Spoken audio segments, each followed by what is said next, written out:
YouTube, how we doing? Pass the Prop is back. It is our last NFL show for the season. We're coming at you guys with some Super Bowl props.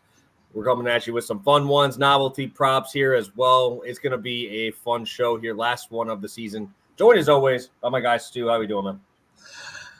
We didn't clear the last one of the season, okay? I'm going to find something to talk about on Friday. So I'm going to need all you guys to keep your calendar set on Friday. You dodged the Pro Bowl last week. Congratulations. But I can find more. As they put up more cross-sport, even if I have to drag you here on Friday to hear about which player is going to have more touchdowns than Kevin Knox three-pointers, we're going to find something. No.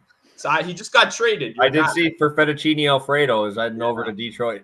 Yeah, so I figured I'd throw that out there. We'll figure it out. But I'm excited to be here. This is what we've been waiting for all year long, obviously. 3 days a week talking football. I'm going to miss it as much as you guys, but hopefully we can make a little bit of money on the way. Obviously have a very special guest in the house with us as well. Josh Larky, welcome to the show. Guys, thanks for having me. I'm excited to chat a little Super Bowl. Chat a little bit about how to wager some money highly responsibly on the Super Bowl. Let's get into it. Yeah, it should be a fun one. Obviously, we haven't talked since the crazy stuff happened with Mahomes finding a way to win again against Baltimore. I think this is going to be a fun one here. I think they're 2.5-point dogs here on this line, so we can kind of go right on into our thoughts on the spread, on the total here. And I'll kick it over to you, Stu. We have the four sides, right? It's down to 2. +2 now for the Chiefs, -118. 47.5 is the over-under. You have to pick one of those four, Stu. Where are you going here? I already have picked one. I picked the Chiefs the night that the spread came out. I thought +2 was value. I thought I was going to lock in some little CLV a little bit early, and I was going to be laughing at you guys come, today. Obviously, I was wrong. It even moved to 2.5 at certain points. I did not add more. I'm pretty committed at the 2 already. I mean, I'm not feeling as great about it at this point. This is not like a sanctioned bet, but I think every single person in the world is going to have a side on the Super Bowl, and my side's going to be the Chiefs. At the end of the day, I hate to oversimplify it, but when you look, Purdy versus Mahomes, I feel like we've done enough of messing with Mahomes as an underdog. I said it last week. I like the Ravens. I think a lot of things are pointing me to the Ravens, but I'm not going to bet on the Ravens. He's earned that for me in his time. No matter how much I think it's sharper and sharper, I'm not going to do that. And then as I was sitting there Sunday night with my guy AC doing our normal look ahead, I saw that +2. I saw everyone else have +1, 1.5. It was moving. I thought that was my chance. I still like the Chiefs. I think they win this game, but I'm not going to die on that sword. I've got texts from tons of friends. This is the week. I'm sure you guys can relate to this. You haven't heard from this person in months. You maybe don't know each other. Hey, buddy, what are we liking in the Super Bowl? I got $1,000 to throw around. I'm trying to make some free money. That's what I'm getting from the Chiefs all the time. So I like the Chiefs. I'm a little bit scared. I've seen some sharp groups, on the Niners. The line movement scares me a little bit, but that's the side I chose the second the line comes out, and that's the side I'm sticking with. Awesome. Josh, you got a side there. You going, you think about Chiefs. The number's still at 2. What is your thoughts here on the spread here? Yeah, I am with Stu. I took Chiefs +2. I thought there'd be CLV. There hasn't. Whoops. The way I saw it is that we're getting Patrick Mahomes with an elite defense. We haven't had that before. The Niners defense struggled towards the end of the season. They've struggled in both playoff games. Purdy's been at 7.5 yards per pass attempt in the playoffs. He was at 9.5 in the regular season. Obviously, it's a 2-game sample, but that 2-game sample was the Packers and the Lions. Lions, one of the worst defenses in the NFL. And the Packers had that dubious honor of being one of 2 teams to let Bryce Young throw for at least 300 yards this year. Was not particularly impressed with how their offense looked in general in either game. Was not particularly impressed with how the defense looked either. And also, that is the Packers and the Lions. That is a much easier 2-game slate than what the Chiefs have done, where they go Dolphins, which I think we could argue if that's tough or not, but then going Bills, Ravens back-to-back. And I think what they've done at this point is they've been more tested than the Niners. I want to bet on Mahomes over Purdy. And this game feels pretty much like a coin flip in many ways. And I think from there, the intangibles, I'd lean Chiefs. And then when you get it +2 as well. So those were the reasons that I locked in Chiefs +2, and apparently we can still just get that number because there's too many San Francisco fans out there, or Stu and I are overlooking something. No, I think what's happening is all these Taylor Swift haters are just jumping on the Niners. They just don't want to see her win, man. They just don't want her to win. And I think the Chiefs too. I know everybody. I think it was you and Vaughn last week, one of the Ravens. I'm like, dude, I can't fade Mahomes, bro. I just can't do it because every time I do, I lose money, and this dude just keeps printing money as an underdog here. And I'm gonna keep going there. I do think this is gonna be a little bit closer game. I think this will be tight. But you brought it up, the Bryce Young game, dude. I literally I'm obviously a Packers fan here, so I had to sit through that and started them in fantasy, the Packers defense that week, and they just got absolutely just shredded. So both of those defenses, obviously the Lions and the Packers, got a lot of holes in them still. So I do expect I'm hoping the Chiefs just find a way to win this game and keep this one going here. But yeah, I think that's got to be it, man. Just people just don't want to see the Kelsey stuff on TV anymore. It's like, come on, Niners, find a way to do it. But the Chiefs team just finds a way to win, even with the supporting characters not as good as they have been in the years prior. Yeah, I think for me, my maybe biggest disagreement with the market right now is I think a lot of people think it's a foregone conclusion that the 49ers are going to be in Mahomes' face all week, right? We just saw the Tooney news, which they obviously dealt with last week previously. But I think a lot of people, they look at the pressure rate numbers and they just instantly think that the 49ers defense is going to be all over Mahomes. And we can all point to that one time where we remember a defensive line in the Super Bowl was all over Mahomes. And that didn't end super well. The problem is the 49ers pass rush, especially when you look at it more in the second half of the season and more specifically the playoffs, it's really not jumping off the page to me. I think that's kind of the biggest, discrepancy of like, I'm not worried that Mahomes is going to be sacked 4 times in this game. I think he's one of the more, elite sack avoidance quarterbacks in the league. Showed off a little bit of mobility, was on the longest rush last week, got hooked right there. Might be a good spot to go back to. But I think that O-line holds up a little bit better. And I think that's where I'm a little bit off for most people. I'm looking for a Chase Young under sacks if anyone has a market. I couldn't find anything. They're only doing the overs for that one. But I like an under sack for Chase Young if you can find it. Yeah, I was looking for that type of market as well. From all my research, quarterbacks generally own their sack rate. You can have a little bit of variation based on offensive line, but that's going to show up much more in yards per pass attempt, completion percentage than actual sack rate. And Mahomes has consistently been kind of in the top 3 for sack avoidance year after year after year. So he's faced great pass rushes during that time. And I think what some people are probably thinking of is the 1-game sample of that Bucs Super Bowl, where the Bucs got after Mahomes. That was a totally different type of offensive line. That kind of game rarely happens. The reason we all remember it is because that kind of game rarely happens.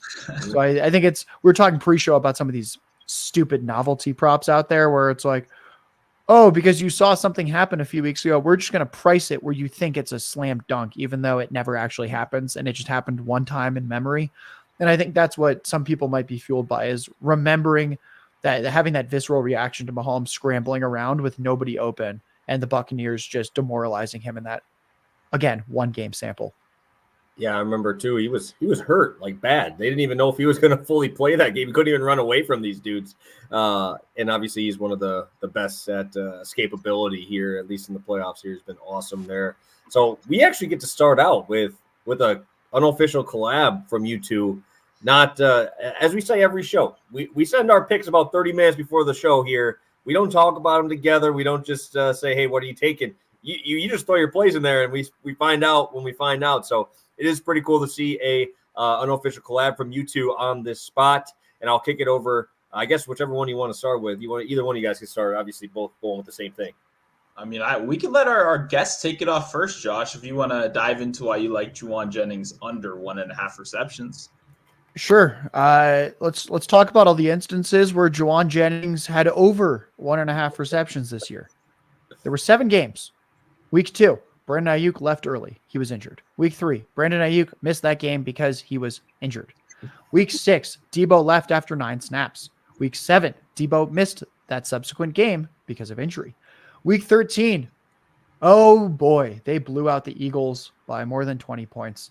2 of 3 receptions from Juwan Jennings in that game were in the 4th quarter when it was way, way, way out of hand. Week 15, again, they blow out Arizona. He had 1 target and 1 catch through 3 quarters. Fourth quarter, it's garbage time. The game doesn't matter. He then leads the team in routes run after being 4th or 5th throughout the game, depending on which drive you're looking at. And he gets his second catch then.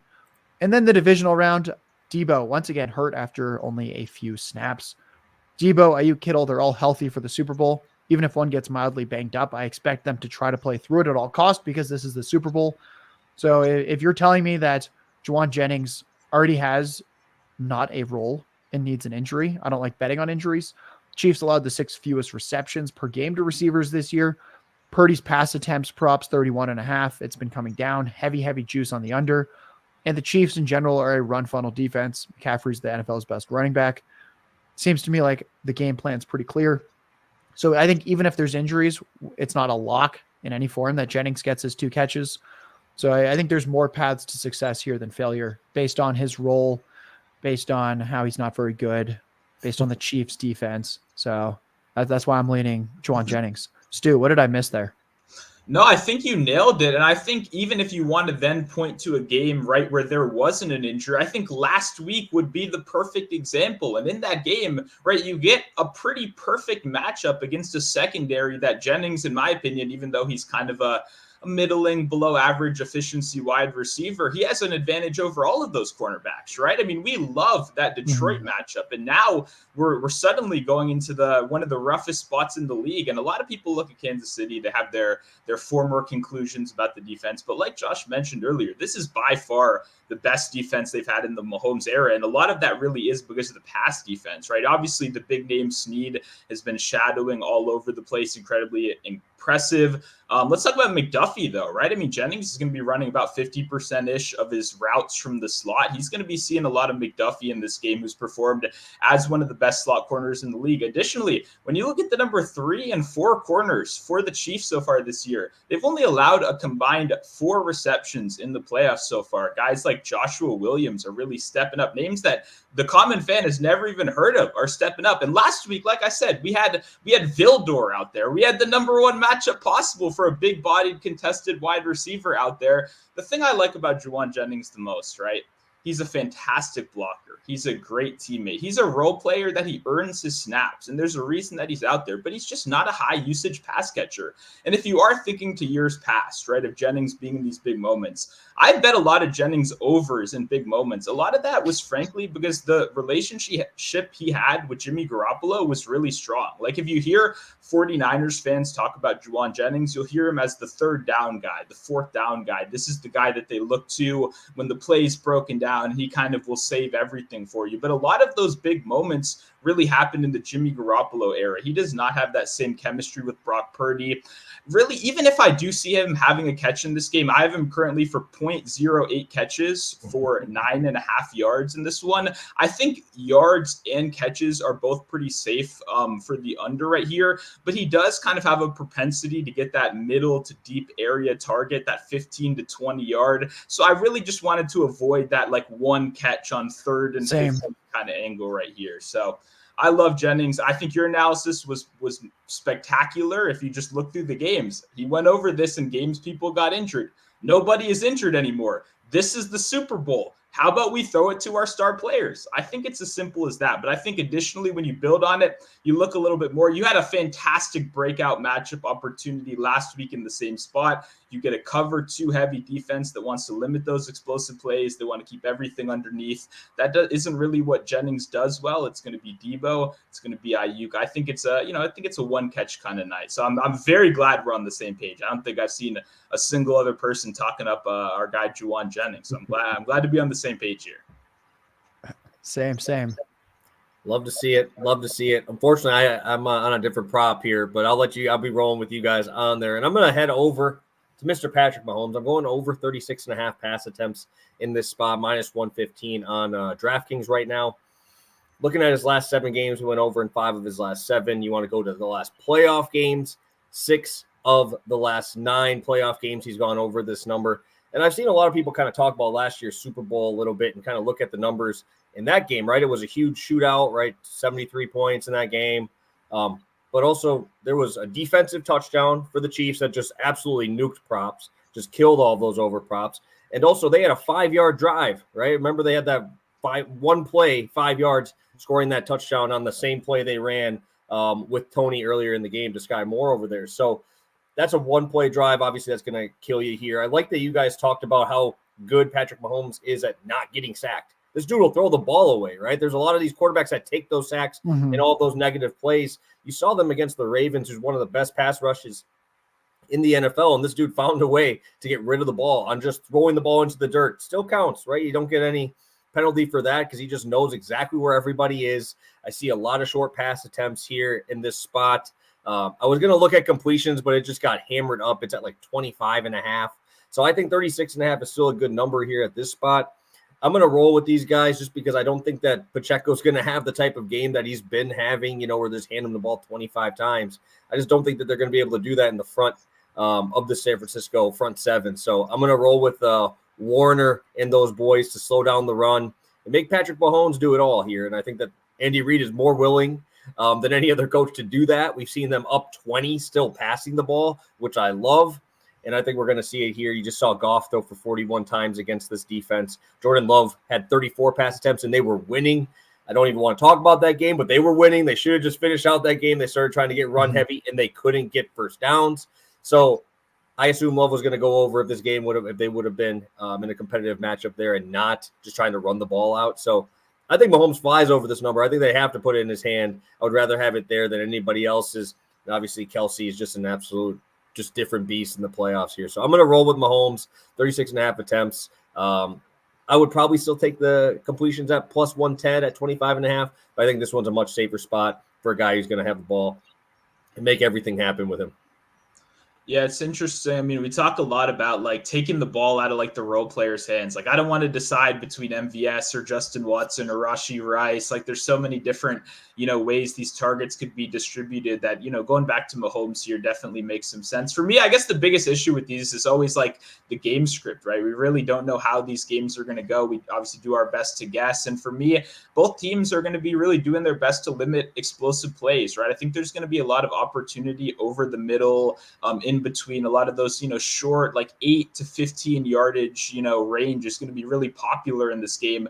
So it'll be interesting to see if like we can be efficient enough to get over this number, because I see offense on both sides. It'll just, if the bend but don't break can actually last long enough to, go over or under is the question for me. Because if Mahomes goes down, I mean, I think we all kind of can agree that it's clearly going to be a pass heavy game script. But what happens if the 49ers run defense keeps looking really suspect, right? I mean, if suddenly they're up 7-0 in this game, we still know they're going to pass more than anyone else went ahead, but there could be a really heavy dose of Pacheco. So that's kind of the one thing that does scare me a little bit, is always like, I've gotten so used to live betting recently and like over the last 2 or 3 years that I feel like both the Mahomes and the kind of running back props are both, I think, going to be a lot better after the first or second drive. I know that's not sexy to say, before the show or before the game starts, obviously, but I definitely see the angle for Mahomes over here. Do you have any thoughts on Mahomes, Josh?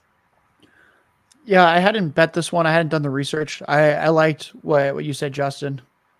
Whether or like kind of regardless of game script, we know that Mahomes should at least be close in this type of game. So I generally look for props when there's a high number, that it's either a near miss or he's going over by several. And I think there's a lot of paths here. So I like that. Yeah, and one last thing I'll throw in there is you mentioned game script. San Francisco, I believe, let's take a look. They're number 4 in the NFL in first half scoring. So that obviously is another thing to throw on top of it. Kansas City significantly better at home in those spots. In a neutral spot, I guess we'll see. But just nice to see that San Francisco does come out, has those, 10 scripted plays, gets everything going, and they're able to score early. Because I think that will be obviously something that you talked about with game script, something that I want to see as well. Obviously for my other bet, we'll talk about here in a second. I'm going to want that to happen here. But obviously you want to see a team that will come out guns a-blazing early. And obviously San Francisco has done that throughout this year. Yeah, I'm very curious to see how this game goes. And I'm very curious to see how the Mahomes number goes by kickoff as well. We still got a couple days, still plenty of time for these lines to move. Is there really going to be that like legendary public action coming in and slamming those Mahomes numbers? Because I could really see it. I mean, there's going to be some serious money put down on props more than all year long. And these books to balance their liquidity, they're going to have to adjust their lines, right? So I'm going to be very curious to see where these are, like Sunday morning or Saturday night. Are we going to see middles? Are we going to see whole, yardage gaps? I'm not 100% sure, but I'm definitely going to be watching. Beautiful. And we talked about first half. I just talked about first half scoring. Stu is taking this to another level for his novelty prop. We're not even talking first half. We're talking first play. First play of the game for Stu's novelty spot. You're going to know within 30 seconds. It's just like no runs first inning. This is pretty much that on steroids here. So Stu, take it away here. Little bit better than the coin toss, in my opinion, right? When we look at the 49ers so far this year, they're leading the league, averaging 9.2 yards per play on their first play of the game. They've gone over this number in 14 of 19 games. That is a 73% rate. On the other side, the Chiefs are averaging 5.6 yards per play on their first play of the game.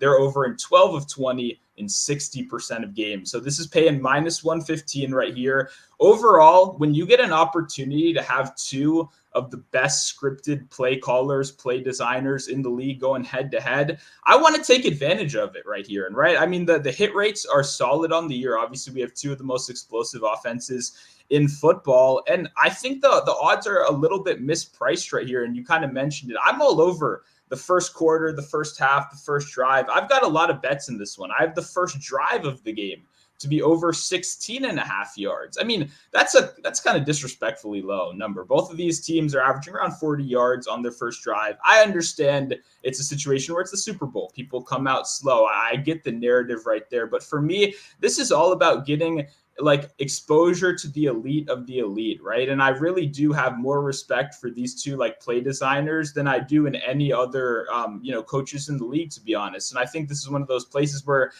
they can take advantage. Obviously, it's going to be a little, I'd prefer San Francisco gets the ball first. Personally, you're never going to know until you know. But I also I'll talk about some first drive stuff while we're here as well. You can get right now Travis Kelce to have a catch on the first drive at minus 120.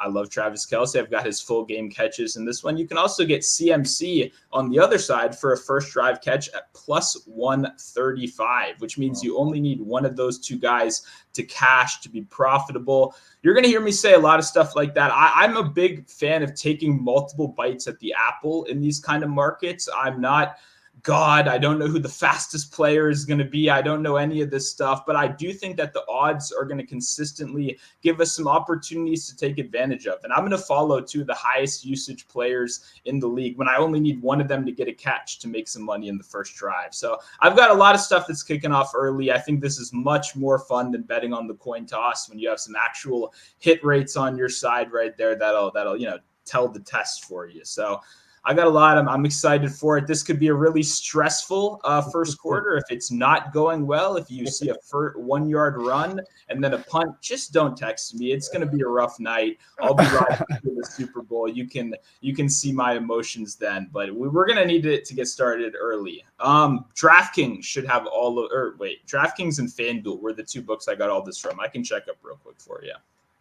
Awesome. And while you're taking a look over there, we will get Josh's novelty spot here, the plus money spot here for our novelty spots.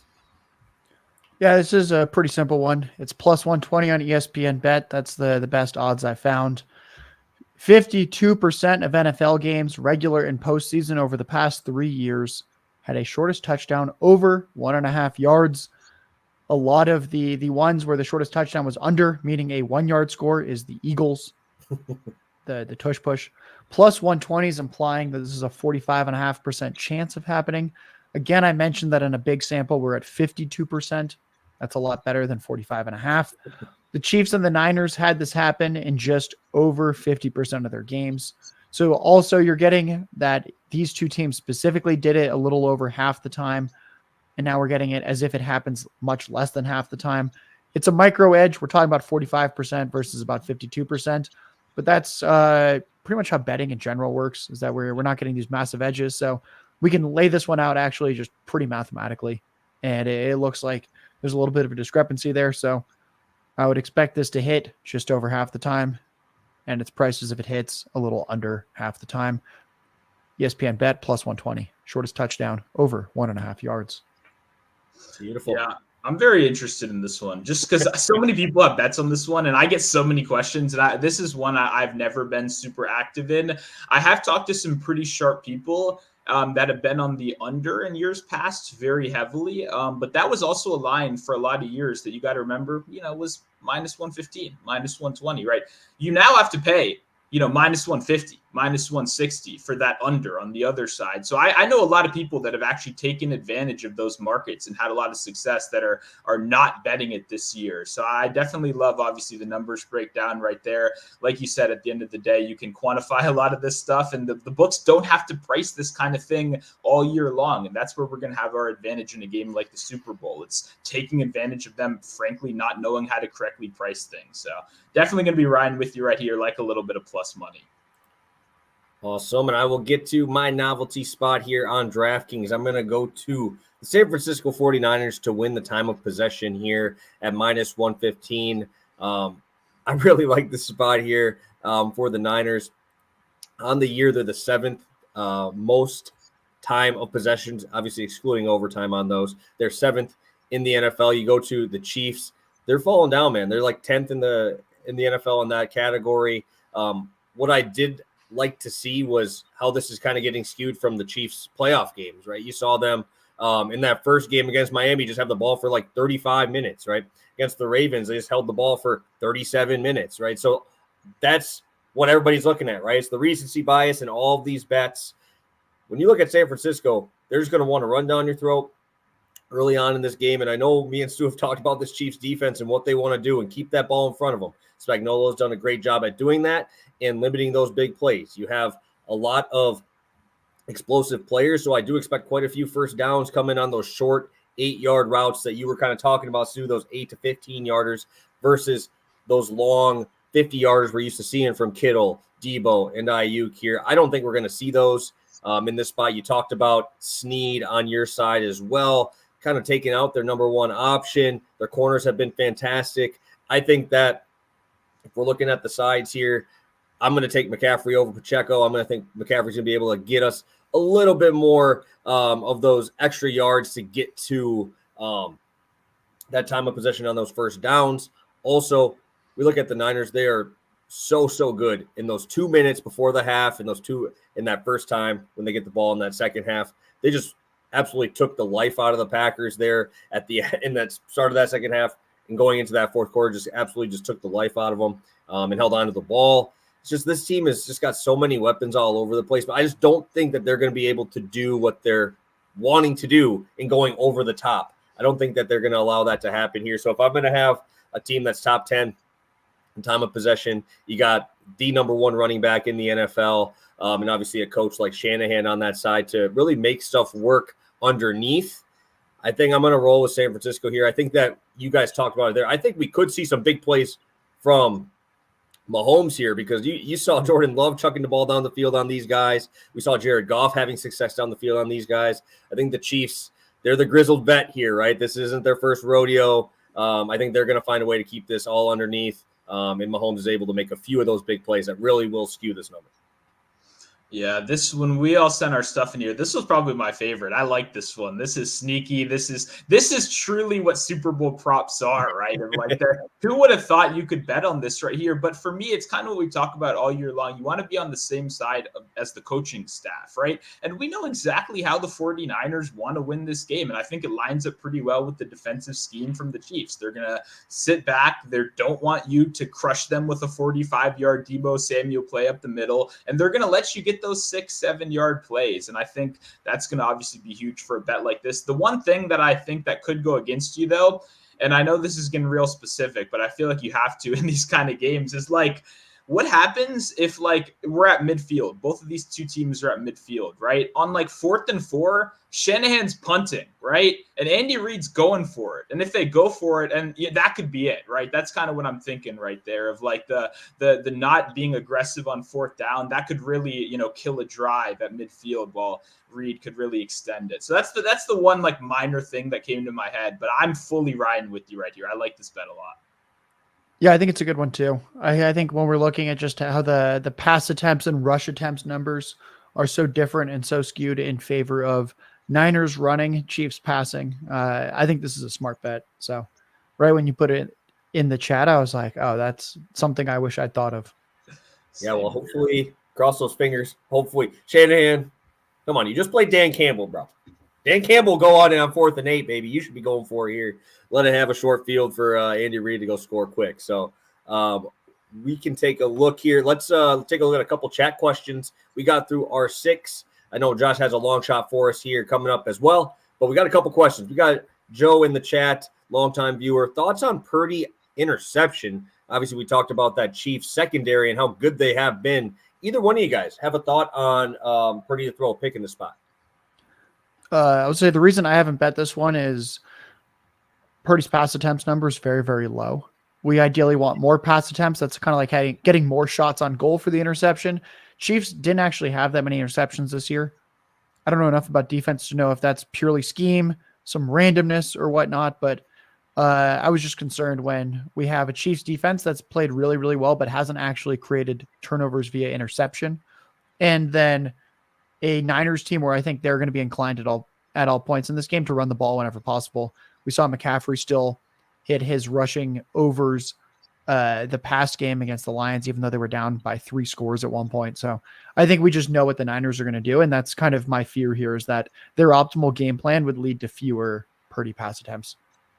Yeah, I agree with that. I think it, once again, could be a good thing to look at live. You know, if you're taking a look, if they suddenly go down to score, you think the pass attempts are going to surge, that's probably when I'd strike right here. But I agree, pregame, nothing for me. The other thing I want to say too, I'd rather bet individual interception props, frankly, in a game like this where you're getting like some really good offerings to like, you know, plus 800 on a McDuffie, who's probably going to be the second most targeted corner in this game, right? And then for me, a step further, how many interceptions do we really project in this game? Me personally, not that many. So that makes the first interception market suddenly a lot more interesting as well, something that they haven't offered all year long. So that's personally where I'm going, rather than, you know, staking $500 on Purdy interception. I think I'd rather $25 on McDuffie first interception, if you kind of get what I'm saying right there. So live, you know, then I may be very interested if it's suddenly 7-0, 10-0, but pregame, I'm not going to have anything personally. Beautiful. And we have ZPL popping in here. Yes, it is PTP time here. We did have all of our thoughts here at the beginning, so make sure you go check out the beginning, probably like the first 5 minutes, has all of our breakdown. I think all 3 of us talked about +2 on the Chiefs side there. I don't know if they offer a Kelsey pass attempt. Do they have that somewhere? I don't know if I didn't see it if not, because I'd be looking for that one. They definitely have the non-quarterback to throw a pass, 1,000%. That's 1,000%. Yeah, I saw that one. And I saw a non-quarterback to throw a touchdown somewhere as well. But the odds were pretty terrible. And you could only bet that it happens. You could not bet against it. Yeah. Oh, geez. Yeah. Yeah, I think any one-way market, right, where there's not a no option should be the number one sign that they're trying to screw you, right? Because I was looking at the first drive market. Elijah Mitchell is +500 to have a first drive catch in this game.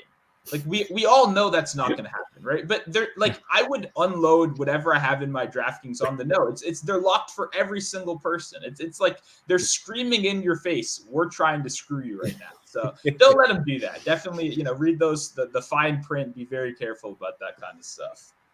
Every time I see that now with just that lock button where you can't bet on it, that's all I'm going to hear now is Stu's face popping up.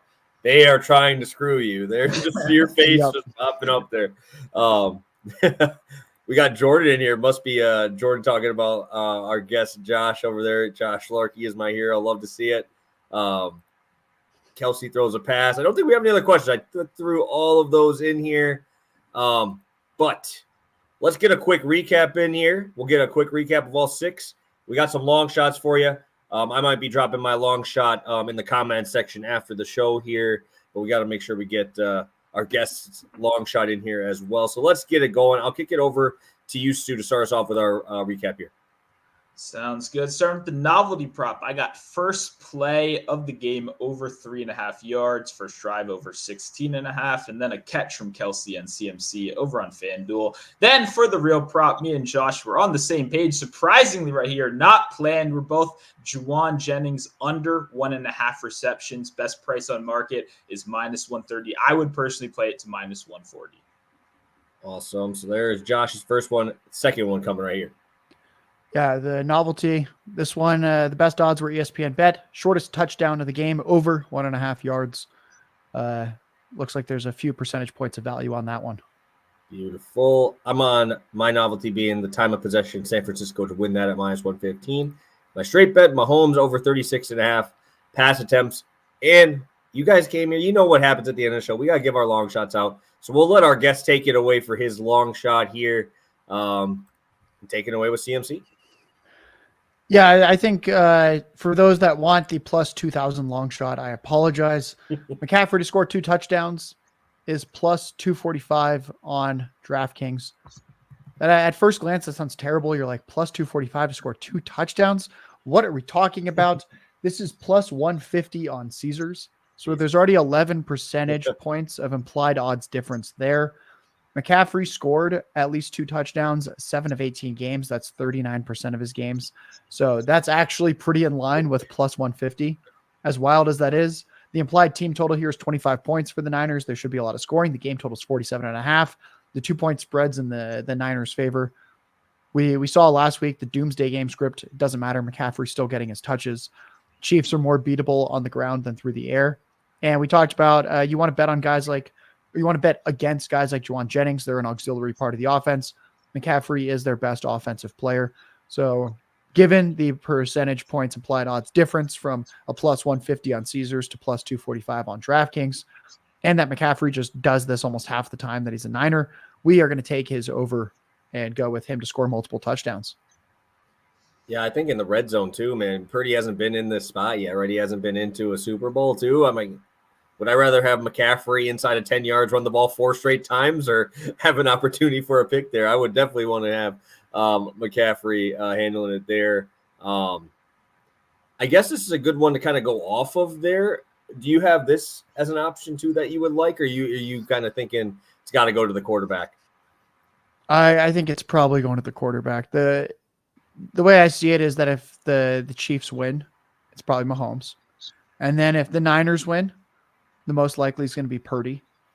And McCaffrey's kind of priced in such a different stratosphere to Debo, who's like plus 2,000. And then even compared to Ayuk and Kittle, who are plus 6,000. I don't quite understand why that is. I think there's a lot of worlds where McCaffrey scores 2 touchdowns and the Chiefs win. And I think there's a lot of worlds where McCaffrey scores 2 touchdowns, one or both are through the air, Purdy wins, or where someone like a Kittle, a Debo, or an Ayuk could score 2 touchdowns or scores 1 touchdown and has a ton of yards or has a big breakaway play. So I think there's just so many paths where it's pretty unprecedented odds for a running back to be at plus 475. I get that McCaffrey's a different breed of running back, but I think there's just a lot of reasons to be hesitant, especially if I lean that the Chiefs end up winning as well. Yeah, I completely agree. Those bets are absolutely not interchangeable, right? As well. I know a lot of people say, oh, if you bet this, then bet one of these. Well, you need one team to win the game in one of the situations. So completely agree with that. And yeah, I like the CMC first half touchdown as well. I saw some people talking about that around 140, something like that. I saw there was some pretty good data on that. So it's who can argue with that? It's the GOAT, Christian McCaffrey, the touchdown legend, the man, the myth, the legend. Really hard to say anything negative about him in the red zone. All right, Stu, we got Boba popping in here talking about defense. Do you think somebody on the defense has a chance at winning MVP? I know you talked about some of those interception guys you were talking about there.